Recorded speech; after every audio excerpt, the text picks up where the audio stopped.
The Cyclopes emerged first. Brontus, Steropes, and Argus, each one as tall as a Titan, their single eyes blazing with renewed fire now that their chains were broken. Brontus radiated thunder. Steropes glowed like burning iron. Argus shimmered with pure, blinding brilliance. They stretched their limbs, which had grown thin and weak from imprisonment, but their strength began returning the moment Zeus stepped back. He gave them ambrosia and nectar. The sacred food and drink of the gods flowed into them like a river of life. Their eyes flared bright yellow-white. Their shoulders broadened, their arms thickened, their vitality roared back into them like a furnace reignited. They bowed their great heads to Zeus. Then he approached the second cell. This one did not open quietly. The moment the lock shattered, the world roared. The door blasted outward. The air erupted in a surge of wind and smoke and shaking earth. The Hecatoncheires stepped into the light. Cottus, Briareus, Gaius. 100 arms on each of them, 50 faces twisted in ancient fury. They were beings born for war, forged to defend creation itself. Their bodies were mountains of muscle and sinew, their 100 hands flexing with the kind of power that could topple continents. They looked down at Zeus with 50 pairs of eyes. He offered them ambrosia and nectar too. They drank, and the abyss shuddered under the weight of their returned strength. Briareus lifted Zeus in a grip, so careful it felt almost gentle.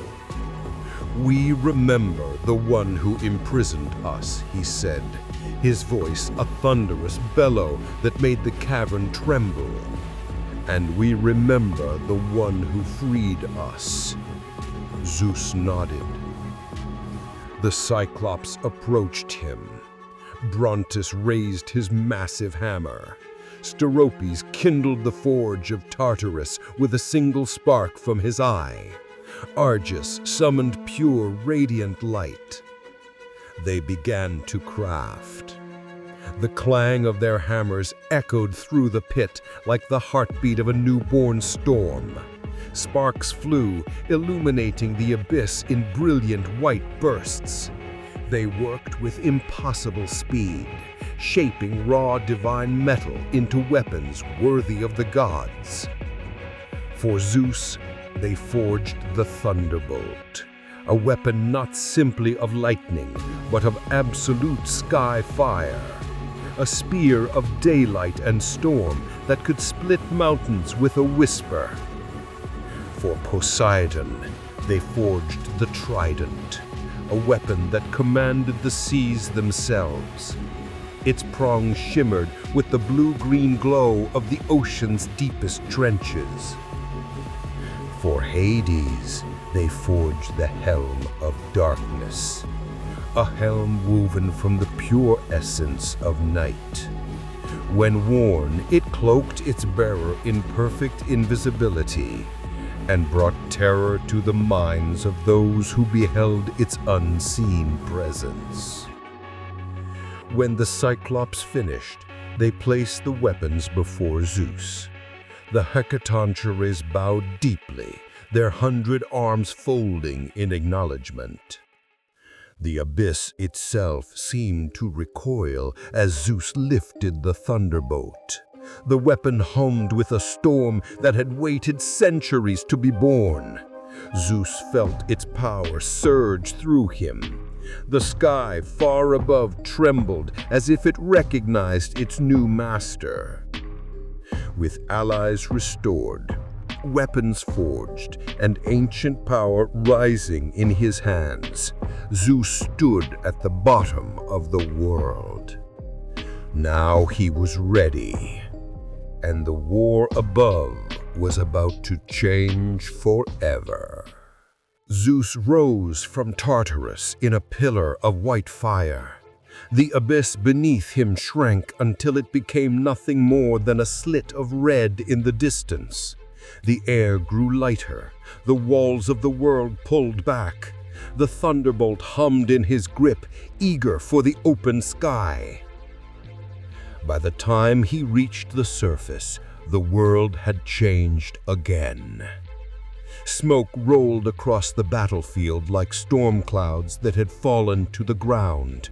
The Titan's roars echoed across the plains of Thessaly.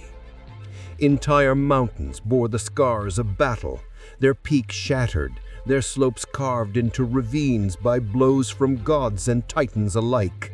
Rivers ran hot with steam. Forests lay flattened, then grew again in strange, chaotic bursts as the powers at war disrupted the natural order. Zeus did not hesitate. He flew straight toward Olympus, where his siblings had gathered after another grueling clash. The moment he landed, they felt the shift. The air brightened, the storm deepened. A new weight pressed across the mountain, one that even the gods had never known before. Poseidon stepped forward first.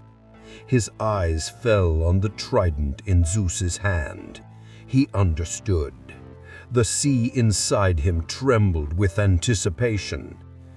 Hades approached more slowly, the shadows twisting around him as if pulled by unseen tides. When he touched the helm of darkness, a chill rippled through the world. Hera watched Zeus with a fierce, proud intensity. Demeter's breath caught as she felt the earth beneath her heel quiet, listening. Hestia's flames curved gently toward the lightning in Zeus's hand, as if greeting an old friend. No words were needed. They understood that the tide had turned. Prometheus climbed from the lower terraces of Olympus to meet them, his eyes reflecting the Thunderbolts' glow. He did not bow. He offered something rarer than allegiance. He offered strategy. Zeus gathered them at the peak, where winds tore at their hair and lightning danced across the clouds. They formed a circle. For the first time since the war began, they planned not how to survive, but how to win. Poseidon would strike first. He would distract Cronus by threatening the heart of Othrys. He would call up seas from distant shores, pulling the oceans toward the mountain itself until the earth trembled under the pressure. Hades would move in secret. The helmet of darkness shimmered in his hands. When he donned it, he vanished. Even his siblings felt his presence only as a faint tremor in the air. Zeus would wait for the single instant when Cronus became vulnerable. Then he would deliver the blow that would end an age. The Hecatoncheires would attack from the flanks. Their 100 hands would hurl boulders large enough to blot out the sun. Their fists would crack the armor of titans. Their voices would shake the marrow of any who dared stand against them. The Cyclopes would join the charge. Their forges still glowed from the weapons they had crafted. They strode into battle carrying hammers heavier than stone and anvils that could be swung like shields. The plan was set. The time for strategy passed. Now there was only execution. Zeus lifted the thunderbolt. Lightning split the sky in two. The gods descended from Olympus like an avalanche of radiance and wrath. The Titans felt the tremor before they saw the army. Atlas roared for his brothers to ready their defenses. Hyperion flared with celestial fire. Coeus spun wild winds into lashing storms. Creos summoned starfire that rained in blistering white arcs. The air boiled, the ground buckled. Then the ocean rose. Poseidon drove forward, his trident carving a path through the earth. A great wall of seawater crashed toward Othrys, roaring with the fury of the deep. Cronus staggered under the assault, shielding his eyes from the salt spray and the gleaming prongs pointed at his heart. While Cronus braced himself, Hades slipped into the battlefield unseen. Not even the Titans could track him. The helmet of darkness turned him into a ripple of cold wind, a presence too faint for even immortal senses. He moved behind Cronus. He reached out. He stole his weapons. Cronus blinked, confused. The sickle he had once used to wound the sky, the blade that had shaped his destiny, was gone. His armor felt lighter, as if pieces had simply melted away. His grip closed on air. He understood the truth too late. Zeus descended. The Thunderbolt struck Cronus with a blast that lit the battlefield like a newborn sun. The shockwave tore across the plains. Titans were flung backward. The ground split open. Mountains cracked from peak to root. Those who had followed Cronus shielded their faces as the light scorched their vision. And then the Hecatoncheires arrived. Cottus, Briareus, Gyas. They surged forward with a fury untouched by time. Their 100 hands lifted boulders the size of castles and hurled them at the Titan ranks. Each impact exploded like a volcanic eruption. Titans staggered. Some fell. The air was filled with the sound of crashing stone and the bellowing cries of immortals in pain. The Olympians charged through the chaos. Hera unleashed storms that cut through the Titan lines. Demeter called vines from the earth that entangled Titan feet and pulled them down. Hestia sent blinding waves of pure flame across the battlefield. Poseidon slammed his trident into the ground, triggering earthquakes that sent Titans tumbling. Hades, unseen, moved through the battlefield like a shadow of judgment. Every Titan who crossed his path felt terror claw at their souls. Their strength faltered, their resolve cracked. Zeus advanced on Cronus. The old king rose slowly, his movement sluggish, his breath ragged. The years weighed on him. The curse of Uranos whispered in his ears, reminding him that he had sown the very fate that had come to claim him. Cronus lifted his empty hands. Zeus raised the Thunderbolt. Their gazes locked. For a heartbeat, the war went still. Then Zeus struck. The bolt hit Cronus with a force so absolute that time itself seemed to stagger. The old Titan fell, crashing to the ground in a burst of white fire. His roar echoed across the valley, then faded into a broken groan. Cronus, king of the Titans, ruler of the Golden Age, had fallen. The Titan ranks broke. Atlas tried to rally them. His voice thundered above the battlefield, urging them to stand, to fight, to reclaim their lost ground. He lifted Hyperion's fallen banner and charged at the Olympians with a fury that could have moved mountains. But even Atlas could not turn the tide. The Hecatoncheires hurled another barrage of stones. The Cyclopes smashed through the remaining Titan defenses. The Olympians surged forward with unstoppable force.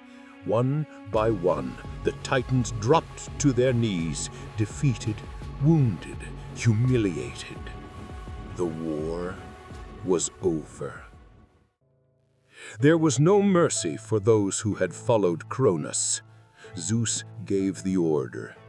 The Hecatoncheires seized the Titans in chains forged of unbreakable metal.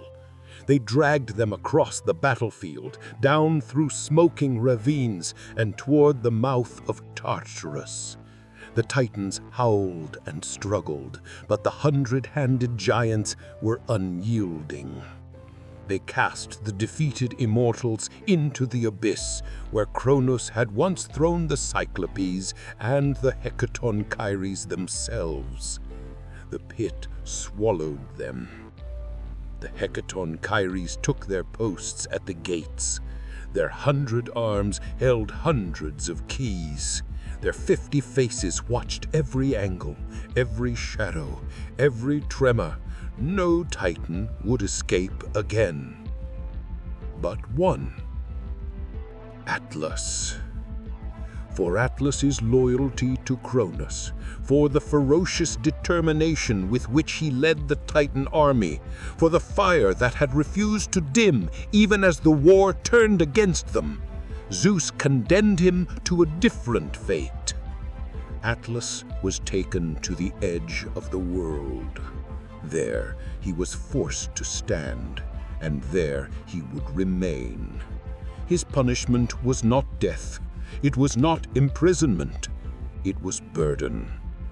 Atlas was sentenced to bear the sky on his shoulders for all eternity, to hold aloft the dome of heaven so it would never again fall upon the earth.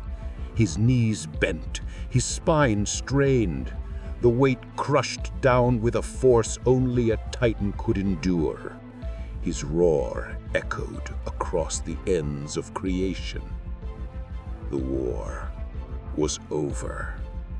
The sky had a new master, and the age of Zeus was about to begin.